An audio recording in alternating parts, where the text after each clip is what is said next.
Education is core to our economy. But in order to guide our educational systems and maximize future income, we must understand the misalignment between education and our workforce.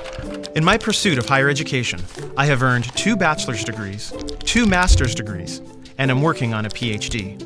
In total, this has cost me over $150,000. I've done all this because I believe formal education is important. Part of this belief came from seeing charts like this, presenting a correlation between higher degrees and higher income, showing on average that a person with a college degree earns far more money than the average person without a high school diploma. This perceived higher earnings for having a 4-year degree has fueled a college for all philosophy, causing educators and parents to encourage going to the university, any university, to major in anything in pursuit of future job security, social mobility, and financial prosperity. This philosophy has increased college enrollment, resulting in 66% of high school graduates in this country enrolling in higher education right after high school. That's 2 out of 3.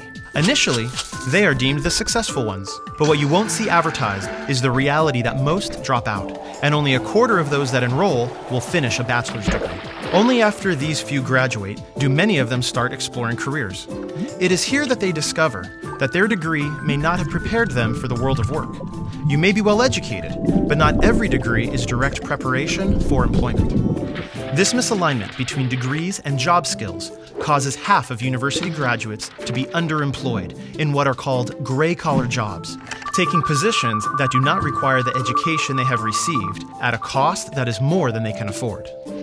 Conventional wisdom suggests that a university degree guarantees a higher salary. But with rising education costs, a shrinking job market, and the oversaturation of some academic majors in the workforce, this old advice is now a myth for a majority of students. The economy and the world have dramatically changed. Over the last 3 generations, we've gone from 13% of the population stepping into a college classroom to 60% attending some form of higher education.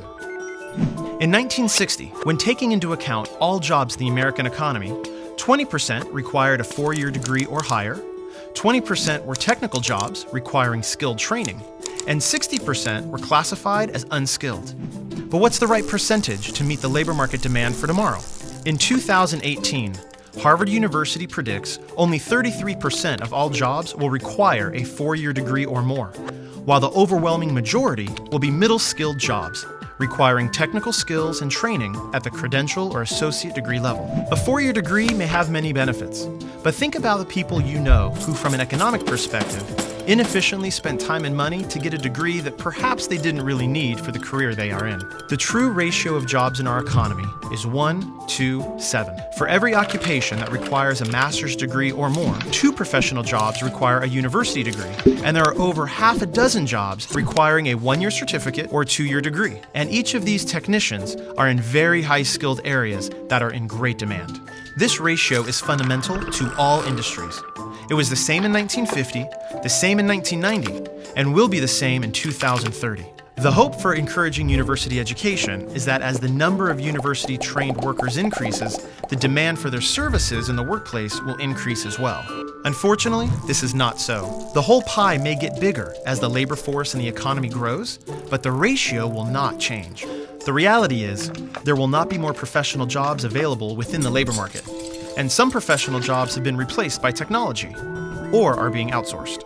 Well-intentioned attempts to send more and more students straight to the university will not change the types of jobs that dominate our economy, nor will a college-for-all mentality mask these labor market realities. The college-for-all rhetoric that has been so much a part of the current education reform movement is often interpreted as university-for-all. This message needs to be significantly broadened to a post-high school credential-for-all. Students at various educational levels have left school without employable skills, setting up our children for failure, costing them and taxpayers millions. All while the labor market is desperate for highly trained, skilled technicians.